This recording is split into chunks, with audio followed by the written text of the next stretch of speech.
बच्चों, कैसे हैं आप सब? आशा करती हूँ कि आप सब बहुत अच्छे होंगे। बच्चों, आज हम पढ़ने जा रहे हैं एक बहुत ही मज़ेदार और रोचक पाठ, जिसका शीर्षक है लिंग यानी कि जेंडर। बच्चों, आपकी कक्षा में भी कुछ लड़के होंगे और कुछ लड़कियां होंगी, यानी कि कुछ स्त्री और कुछ पुरुष, यानी कि ये क्या है, उनके लिंग हैं, जिससे हम पहचान पाते हैं कि ये एक स्त्री है या ये एक पुरुष है। तो बच्चों, लिंग यानी कि जेंडर की परिभाषा क्या होती है, इसको भी जान लेते हैं। लिंग से शब्द के स्त्री या पुरुष होने का ज्ञान होता है। जैसे बच्चों, आपको कुछ चित्र दिए गए हैं और उनके नाम दिए गए हैं, तो आप मेरे साथ साथ पढ़िए। तो बच्चों, क्या क्या लिखा हुआ है? सबसे पहले चित्र में ये क्या है? नौकर। फिर क्या बनी हुई है यहाँ पे? एक नौकरानी। फिर आपको एक चित्र दिखाया गया है बैल का। फिर दिखाई गई है यहाँ पे एक गाय। तो बच्चों, अगले चित्र हैं, ये किसका चित्र है? भाई का। अगला चित्र है बहन का। और अगला चित्र किसका है? राजा का। और बच्चों, अगला चित्र है रानी का। ऐसे ही नीचे जो चित्र दिए गए हैं वो कौन कौन से हैं? सबसे पहला है मोर का, फिर है मोरनी, और बच्चों उसके बाद का जो चित्र है वो दादा का है, और उसका अगला चित्र दादी का। तो बच्चों, ये हमें क्या बता रहे हैं? कौन स्त्री है, कौन पुरुष है, यानी कि कौन लड़का है और कौन लड़की है।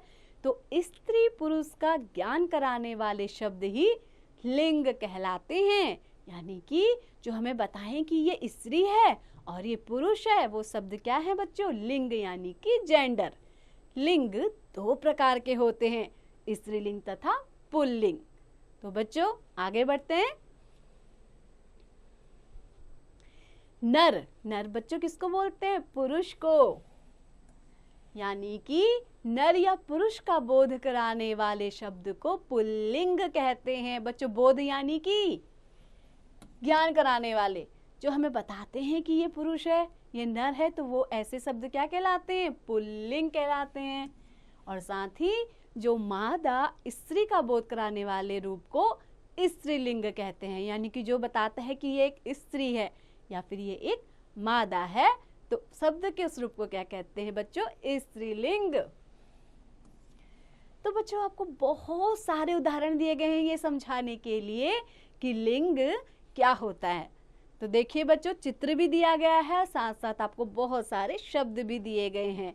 तो एक साइड यहाँ पे क्या दिया गया बच्चों? पहली पंक्ति में सारे पुल्लिंग दिए गए हैं, और जो ये दूसरी पंक्ति है इसमें सारे स्त्रीलिंग दिए गए हैं, यानी कि ये जो शब्द हैं वो किसका बोध करा रहे हैं? सारे पुरुष का बोध करा रहे हैं। और जो ये सारे शब्द हैं इधर के, ये किसका बोध करा रहे हैं बच्चों? ये एक स्त्री का या मादा का बोध करा रहे हैं। तो बच्चों, आइए इनको एक एक करके पढ़ लेते हैं। सबसे पहले नाना। नाना का क्या होगा स्त्रीलिंग? नानी। ऐसे ही बकरा। बकरा क्या है? एक पुल्लिंग है, ठीक है बच्चों, नर रूप है, उसका मादा क्या होगा? बकरी। ऐसे ही पिता का माता, पति का पत्नी, चूहा का चूहिया, और छात्र का छात्रा। चाचा का क्या होगा बच्चों? चाची। शेर का शेरनी। बंदर का बताइए बच्चों? बंदरिया। ऐसे ही धोबी का धोबिन। मुर्गा का मुर्गी। हिरन का क्या होगा बच्चों स्त्रीलिंग? हिरनी। और बच्चों, हाथी का क्या होगा? हथिनी। ऐसे ही दास का क्या होगा? दासी।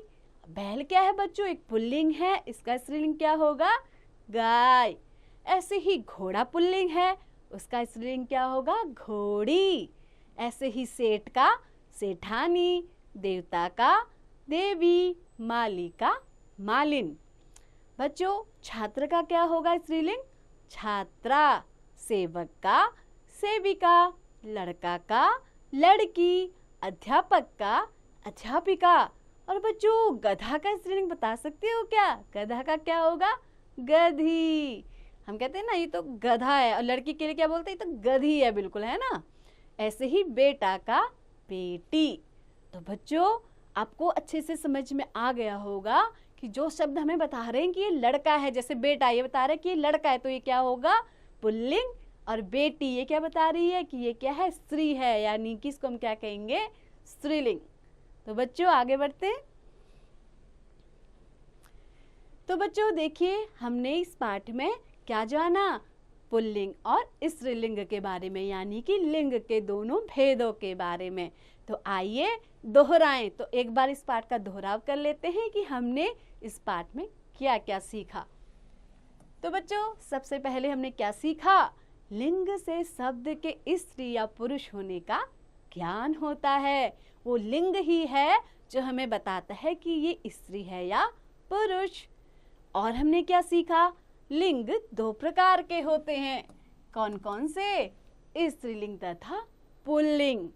और हमने क्या सीखा, नाम अर्थात संज्ञा शब्द स्त्रीलिंग या पुल्लिंग दोनों होते हैं। यानी कि देखो बच्चों, संज्ञा स्त्रीलिंग भी हो सकता है और पुल्लिंग भी। संज्ञा क्या है, नाम। तो देखो अगर क्या है, किसी का नाम हिमांशु है तो वो क्या है, पुल्लिंग। ऐसे ही किसी का नाम हिमानी है तो वो क्या है, स्त्रीलिंग। यानी कि संज्ञा क्या है, स्त्रीलिंग भी हो सकता है और पुल्लिंग भी हो सकता है। तो बच्चों आशा करती हूँ कि आपको लिंग अच्छे से समझ में आ गए होंगे। तो बच्चों इस पाठ का अभ्यास अवश्य कीजिए, पढ़ते रहिए, आगे बढ़ते रहिए, निरंतर अभ्यास करते रहिए।